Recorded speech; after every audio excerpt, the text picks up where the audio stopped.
So, what made you choose mechanical engineering at uni? I chose engineering because it's what I liked. Yeah, I had a lot of interest in Lego, riding bicycles, nitro cars, go-karts, fixing mechanical stuff, yeah. doing the gears up. So everything you liked. Yeah, I like maths as well while I was at uni. Yeah, And then also, like when I'm choosing my courses, I talk to my dad. yeah, And my dad's an electrical engineer who moved on to become a manufacturing engineer. And when I enroll in high school courses and also uni courses, I ask him what I should do.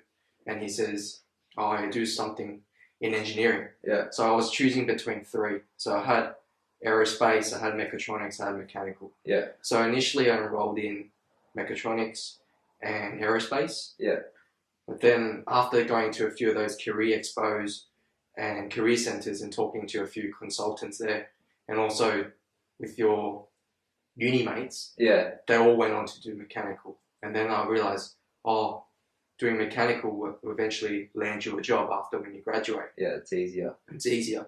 Because when you look in all the disciplines which the companies want to hire, mechanical's always in there most of the time. There's civil, mechanical, and electrical. They're the three most common.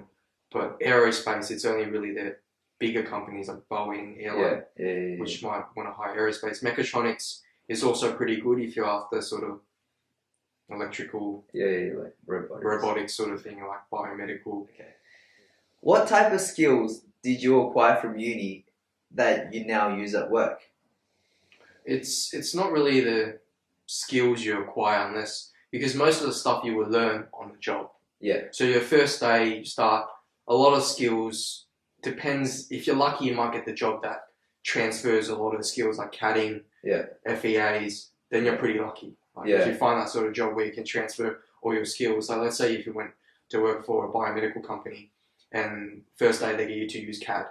yeah, That's really good. But for me, it was very different. I didn't get the opportunity to do that. First day, when you first start joining a company, big company, I joined as an intern at Sydney Trains, and what you would be doing is a bit of paperwork, timesheets. You start off in the office assisting people with that sort of stuff. You don't go straight in doing the technical stuff. Just getting familiar. Getting familiar with everything, settling That's down. good then. Skills transferable. It's really your attitude that you bring across. Yeah. It's how keen you are. Hard work. It's more the soft skills, how you talk to people. Yeah. Because straight out of uni, you're fresh, you're very green. Yeah. You're not going to have you're not going to have the technical skills they're after. They're after someone with that sort of attitude to be able to do the job, pretty much. So you want to be able to motivated, learn quick, and deliver as you promise, pretty much.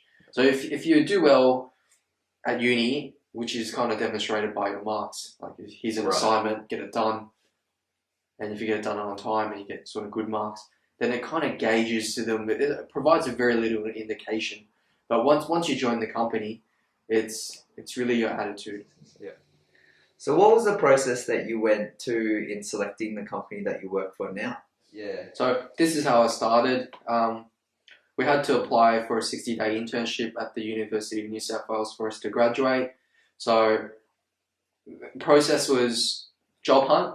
Yeah. Went to all the career expos, took as many brochures as I can, put it all in the bag, took it home, flicked through all of it, highlighted which companies I was interested in, whether they took mechanical engineering, interns or graduates, and what sort of selection criteria they had.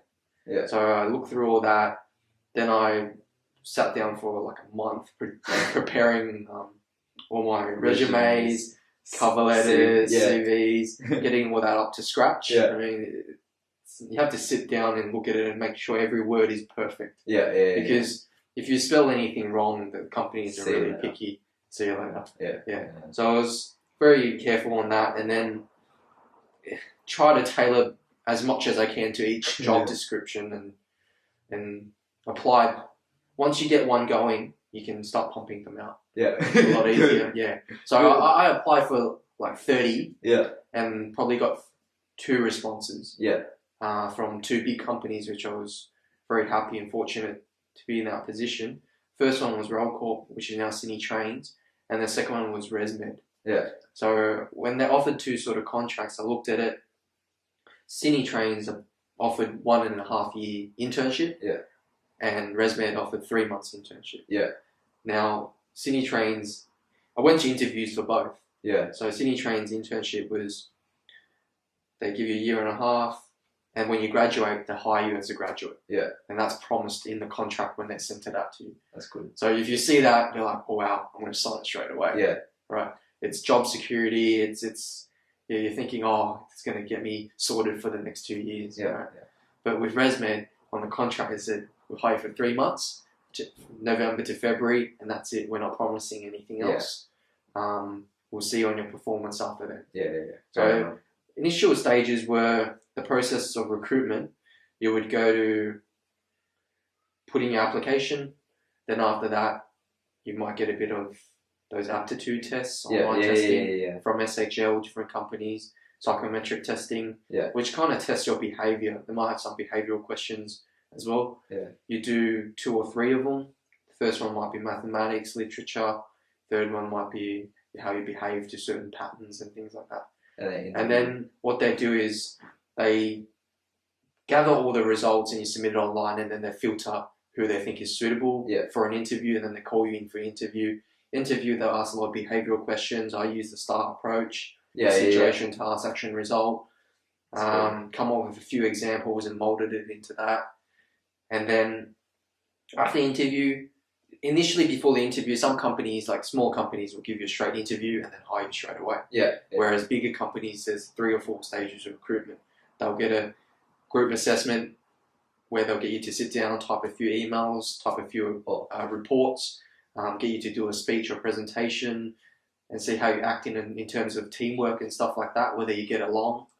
And then after that, they might get you to meet a manager, like a meet and greet session to express what you're interested in, why you chose engineering, why you want to join the company. Like this interview. Just like this interview. To get you to know you better, to see if you fit in well. Yeah. Okay. Well, that's And then after that, if everything goes well, they'll give you an offer, and then it takes a few weeks for them before they hire you. Yeah. And so how long have you been working there?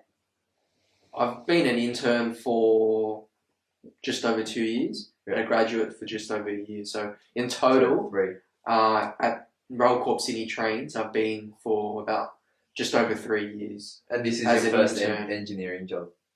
It's my first engineering job, yeah. I started as an intern and then moved on as a graduate. Yeah. Very fortunate.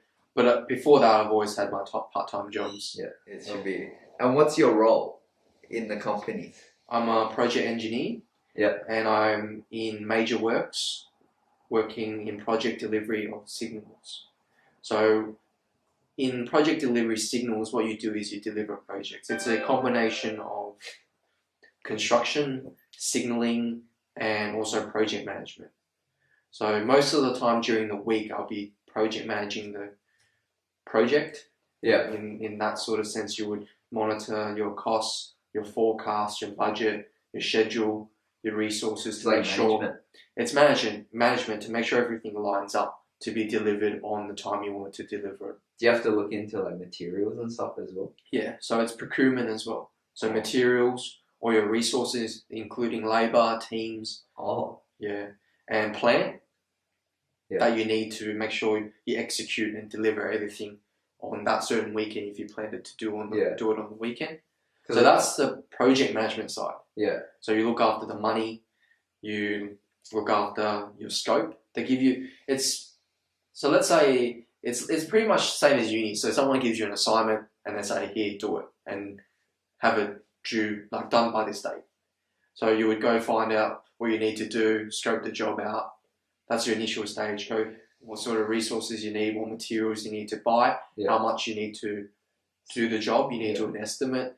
There's different ways of estimating. We've got estimators in the division who can assist us with that. Once we've done that, we then put together a schedule, which kind of gives you a time frame of when you want to start, you've got different milestones, start to finish. Cool. Yeah. And does your job meet your expectations from when you were studying at uni? Yeah. Okay. straight out of uni, because I haven't been exposed to any sort of company, like in the field where I studied. I just didn't really care much. I was really excited. Like, just anything. Just anything. Like, you give me anything, I'll do it. Yeah. Like, straight out of uni, engineering job, big company, you're like, wow.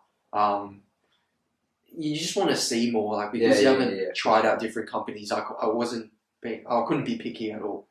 Did you have any expectations of like doing CAD or FEA or not at all? Like, I was keen on doing anything. Like, anything I just related wanted, to like, because I did a bit Bachelor of Commerce as well as Bachelor of Engineering. Yeah.